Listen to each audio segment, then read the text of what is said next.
Hi everyone, creative दिशा channel में आप सभी का स्वागत है। आज के इस वीडियो में हम भारतीय राज्य व्यवस्था और संविधान के टॉपिक को आगे बढ़ाते हुए बात करेंगे संविधान में अनुच्छेद और अनुसूचियों के बारे में।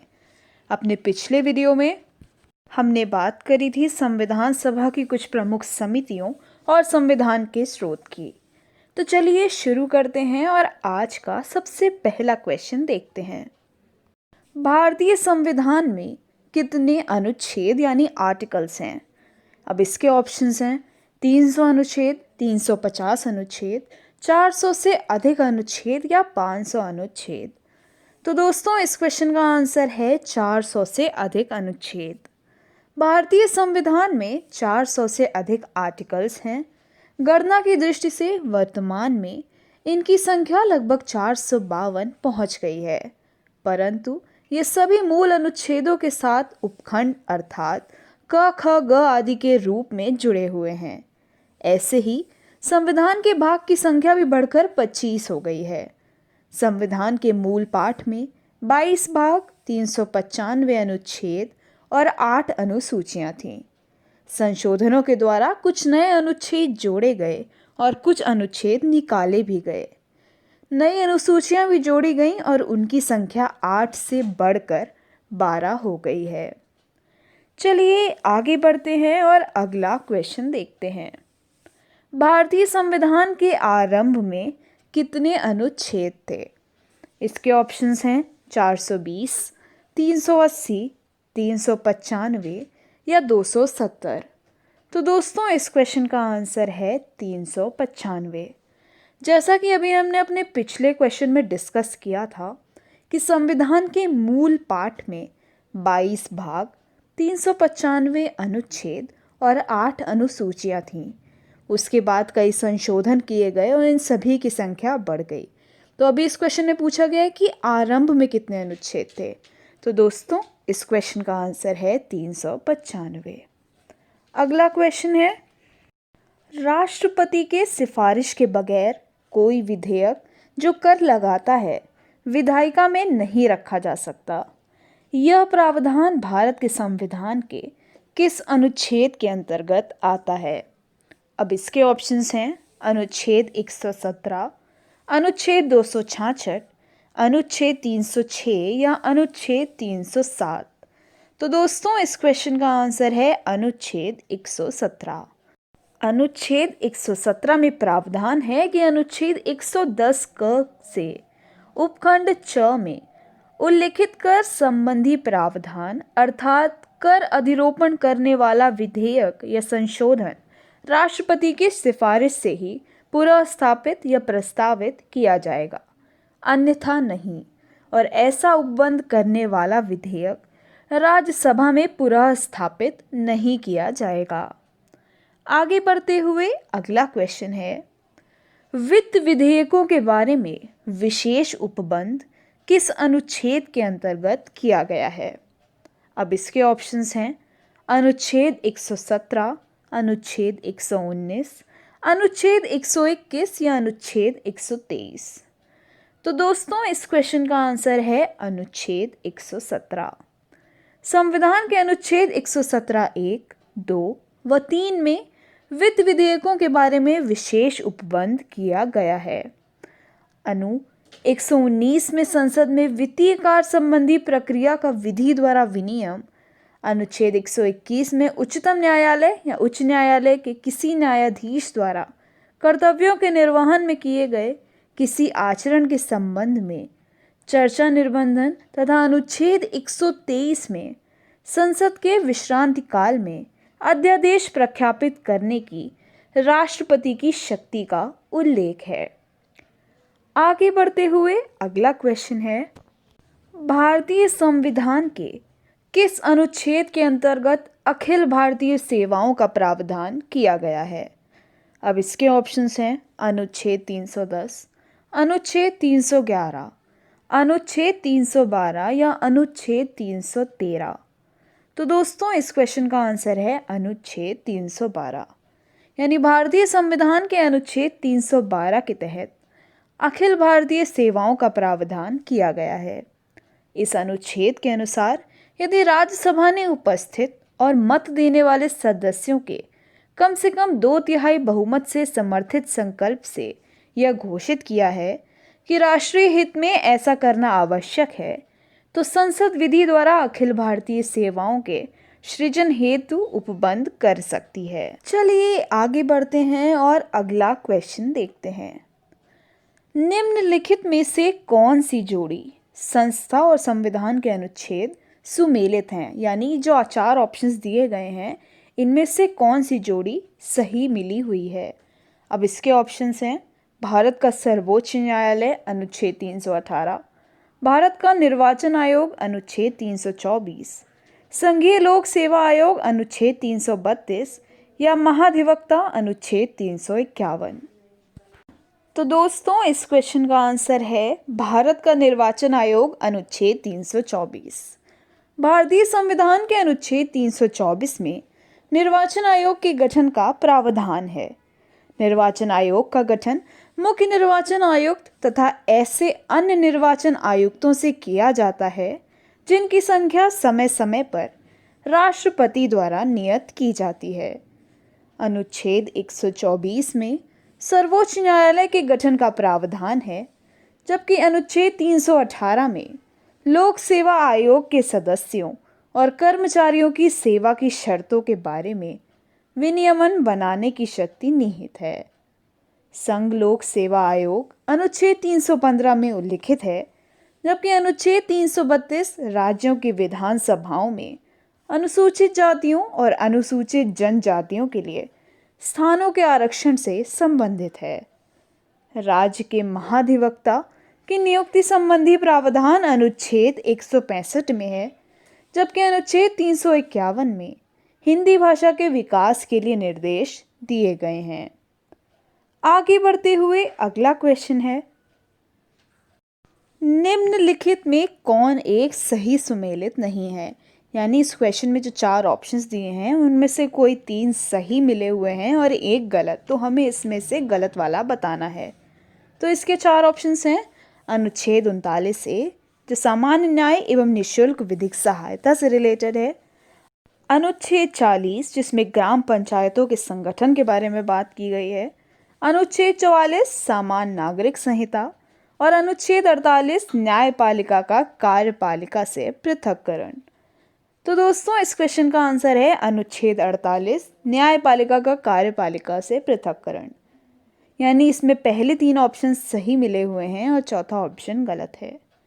भारतीय संविधान में नीति निर्देशक तत्वों के तहत समान न्याय और निःशुल्क विधिक सहायता अनुच्छेद 39 ए में, ग्राम पंचायतों का संगठन अनुच्छेद 40 में तथा समान नागरिक संहिता अनुच्छेद 44 में वर्णित है, जबकि कार्यपालिका से न्यायपालिका का पृथक्करण अनुच्छेद 48 में नहीं बल्कि अनुच्छेद 50 में उल्लिखित है।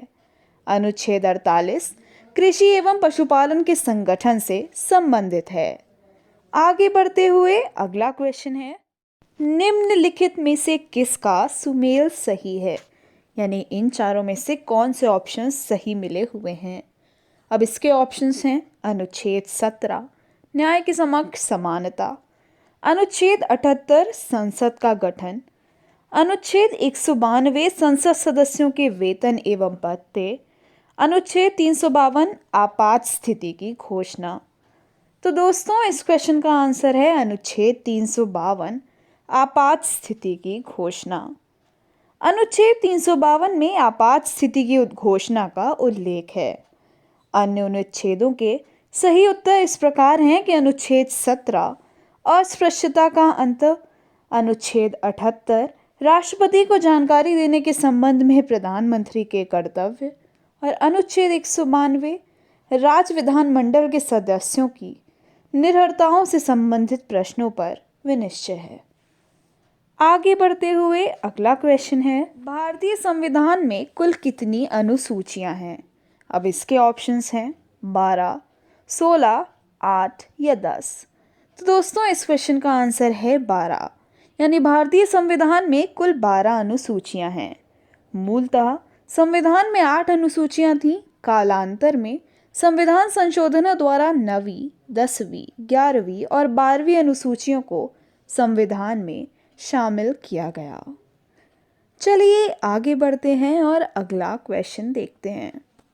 भारतीय संविधान की निम्न दी गई अनुसूचियों में से कौन सी एक राज्य के नामों की सूची तथा उनके राज्य क्षेत्रों का ब्यौरा देती है? इसके 4 ऑप्शंस हैं, पहली, दूसरी, तीसरी या चौथी। तो दोस्तों इस क्वेश्चन का आंसर है पहली अनुसूची राज्य एवं संघ राज्य क्षेत्रों के बारे में उपबंध। दूसरी अनुसूची है संवैधानिक प्राधिकारियों के वेतन के बारे में उपबंध। तीसरी अनुसूची में शपथ का प्रारूप और चौथी अनुसूची में राज्यसभा के स्थानों का आवंटन। चलिए आगे बढ़ते हैं और अगला क्वेश्चन देखते हैं। भारतीय संविधान की तृतीय अनुसूची में निम्न में से क्या उपबंधित है? अब इसके ऑप्शंस हैं, संघ के मंत्री के लिए पद की शपथ का प्रारूप, उच्चतम न्यायालय के मुख्य न्यायाधीश द्वारा ली जाने वाली शपथ का प्रारूप, भारत के राष्ट्रपति के लिए पद की शपथ का प्रारूप या संसद के सदस्य द्वारा ली जाने वाली शपथ का प्रारूप। तो दोस्तों इस क्वेश्चन का आंसर है 1, 2 और 4, यानी पहला, दूसरा और चौथा स्टेटमेंट इस क्वेश्चन का आंसर है। भारतीय संविधान की तृतीय अनुसूची शपथ या प्रतिज्ञान के प्रारूप से संबंधित है। इस अनुसूची में निम्न के द्वारा ली जाने वाली पद तथा गोपनीयता के शपथ के प्रारूप दिए गए हैं।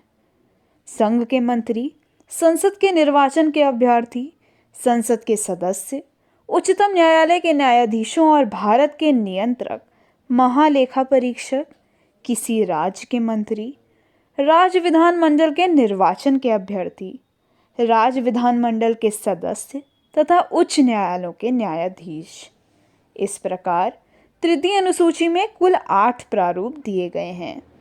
भारत के राष्ट्रपति द्वारा शपथ या प्रतिज्ञान का प्रारूप संविधान के अनुच्छेद 60 में दिया गया है, न कि तृतीय अनुसूची में। आगे बढ़ते हुए अगला क्वेश्चन है, किस प्रधानमंत्री के कार्यकाल के दौरान भारत के संविधान में 9वीं अनुसूची को पुनः स्थापित किया गया था? अब इसके ऑप्शंस हैं, जवाहरलाल नेहरू, लाल बहादुर शास्त्री, इंदिरा गांधी या मोरारजी देसाई। तो दोस्तों इस क्वेश्चन का आंसर है जवाहरलाल नेहरू। भारत के प्रथम प्रधानमंत्री जवाहरलाल नेहरू के कार्यकाल के दौरान भारत के संविधान में 9वीं अनुसूची को पुनः स्थापित किया गया था। 9वीं अनुसूची को प्रथम संविधान संशोधन अधिनियम 1951 के द्वारा संविधान में वर्ष 1951 में जोड़ा गया तथा इसके अंतर्गत शामिल किए जाने वाले अधिनियमों और विनियमों के विधि मान्यकरण और उनके न्यायिक उन्मुक्ति प्रदान करने का उपबंध किया गया। इसका मुख्य उद्देश्य तत्कालीन समय में जमींदारी उन्मूलन हेतु निर्मित किए जाने वाले भूमि सुधार कानूनों को न्यायालय में चुनौती दिए जाने से रोकना था। इसी उद्देश्य से भूमि सुधार कानूनों को 9वीं अनुसूची में शामिल किया गया था। आगे बढ़ते हुए अगला क्वेश्चन है, राज्य भूमि सुधार अधिनियमों को संवैधानिक सुरक्षा प्रदान करने हेतु सम्मिलित किया गया है। इसके ऑप्शंस हैं, 7वीं अनुसूची में, 9वीं अनुसूची में, 8वीं अनुसूची में या 10वीं अनुसूची में। तो दोस्तों इस क्वेश्चन का आंसर है 9वीं अनुसूची में। राज्य भूमि सुधार अधिनियमों को संवैधानिक सुरक्षा प्रदान करने हेतु उन्हें प्रथम संविधान संशोधन 1951 द्वारा संविधान में 9वीं अनुसूची जोड़कर उसके तहत सम्मिलित किया गया है। अभी इसी के बारे में हमने अपने पिछले क्वेश्चन में डिस्कस किया था। चलिए आगे बढ़ते हैं और अगला क्वेश्चन देखते हैं। निम्नलिखित कथनों में से कौन सा सही है? तो इसके ऑप्शंस हैं, पहला, भारत की संसद किसी कानून विशेष को भारत के संविधान की 9वीं अनुसूची में डाल सकती है। दूसरा है, 9वीं अनुसूची में डाले गए किसी कानून की वैधता का परीक्षण किसी न्यायालय द्वारा नहीं किया जा सकता एवं उसके ऊपर कोई निर्णय भी नहीं किया जा सकता। तो दोस्तों इस क्वेश्चन का आंसर है सिर्फ पहला, भारत की संसद किसी कानून विशेष को भारत के संविधान की 9वीं अनुसूची में डाल सकती है। तो दोस्तों, भारतीय संविधान संशोधन अधिनियम 1951 के जरिए संविधान में 9वीं अनुसूची तथा अनुच्छेद 31 क और ख जोड़े गए। संसद द्वारा विधि विशेष को 9वीं अनुसूची में रखा जा सकता है जिन्हें न्यायिक समीक्षा से बचाव दिया जाना आश्रित हो। वर्तमान में 9वीं अनुसूची में ऐसी 284 विधियां शामिल की गई हैं। अनुच्छेद 31 ख ये कहता है कि 9वीं अनुसूची में उल्लिखित नियमों और विनियमों को इस आधार पर शून्य नहीं समझा जाएगा कि वे भाग 3 के किन्हीं उपबंधों और प्रदत्त अधिकारों में से असंगत हैं या उन्हें छीन लेते हैं या न्यून रखते हैं।